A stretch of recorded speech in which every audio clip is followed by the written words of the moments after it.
Welcome back. In today's mini YouTube video, we are going to be discussing tonicity. All right. Now, tonicity is defined as the capacity of a solution. Now, you remember that solution is defined as solvent plus solute, right?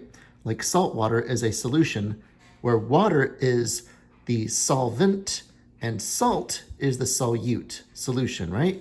So tonicity describes the capacity of a solution to modify the volume of cells by altering the water content. All right. So before I get into what I have drawn down here, I would like to remind you that this chapter or this lecture, this unit, is all about the plasma membrane. All right. So we have three systems here. So in system 1, we've got this red blood cell, erythrocyte. System 2, we have another red blood cell. And system 3, another red blood cell erythrocyte. Okay, so here we're seeing this erythrocyte in a solution, and there is an intracellular solution, all right?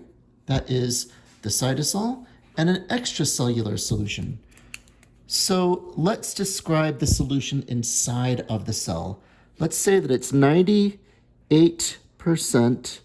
H2O and 2% solute. That describes the solution inside of the cell. So the extracellular environment, let's say that it is, 95% H2O and 5% solute. So this is just our example, all right, of this particular system. Let's get a better look at this here. Here we go. Okay. So we've got 98% water outside, inside, 95% water outside. And we learned that osmosis describes the movement of water across a membrane, right? Diffusion is the movement of molecules down their concentration gradient. So we go from areas of higher concentration to areas of lower concentration. So in this example, if we're following that rule of diffusion, high to low, in which direction would you expect the water to diffuse if this membrane is impermeable to the solute? Well, if you said from the inside out, you would be correct, because we're going from an area of higher concentration to an area of lower concentration. Water will diffuse out of the cell, right? Until we reach a state of equilibrium. Well, what is going to happen to the volume inside of the cell? Well, the volume is going to decrease. And what will literally happen to a red blood cell in this kind of environment is it will crenate. Right? So here is a red blood cell that has crenated. It's shriveled. Okay? So we have terms to describe the relative tonicity on the inside versus the outside of the cell. In the space, that is the extracellular environment right here, where we have more solute, we call this region the hypertonic solution. So you might recognize that prefix hyper meaning too much or more than, right? So on the inside of the cell, the intracellular region before water starts moving out, we call this the hypotonic solution. Hyper, more than, hypo, less than. Okay? So that is what happens to cells literally when they're placed into a hypertonic solution. Let's take this scenario here. Let's say that it's the same solution, 98% H2O, 2% solute. That is our solution.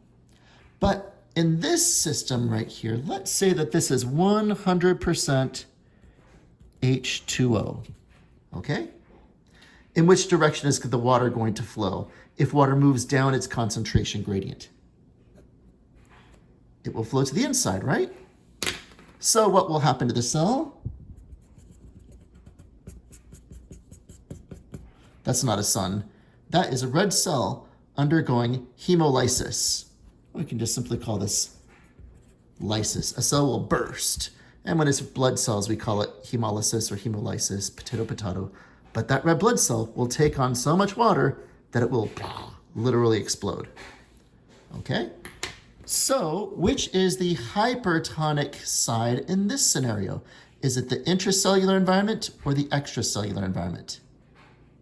Yeah, the intracellular environment is hypertonic because there's more solute, right? It's the outside, it's the extracellular solution that is hypotonic because there's literally 0% solute. Okay, last but not least, let's take this cell right here. Let's say that it is a 98% H2O on the inside, 2% solute, and on the outside, it is exactly the same. 98% H2O on the outside, 2% solute on the outside. Boy, my handwriting is terrible right now. Now let me ask you this question. This is not a trick question, but does water stop moving across the membrane? No. Rather, water moves into or across the membrane at the same rate that it moves out. And here we are already in a state of equilibrium, so that we say the inside environment versus the outside environment. That is the intracellular versus the extracellular. They are isotonic to each other. So, meaning that it's the same. Iso means the same. Like the same prefix from isomer. So what will happen to the red blood cell here? It will remain a happy red blood cell.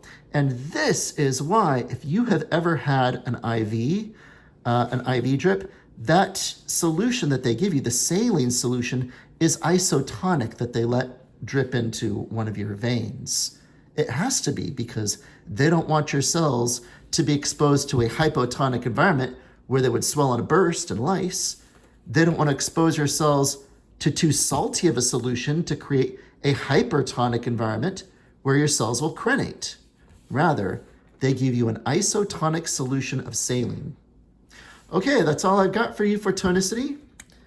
Please fill this diagram out and turn this in along with your ALM, and I'll see you all later.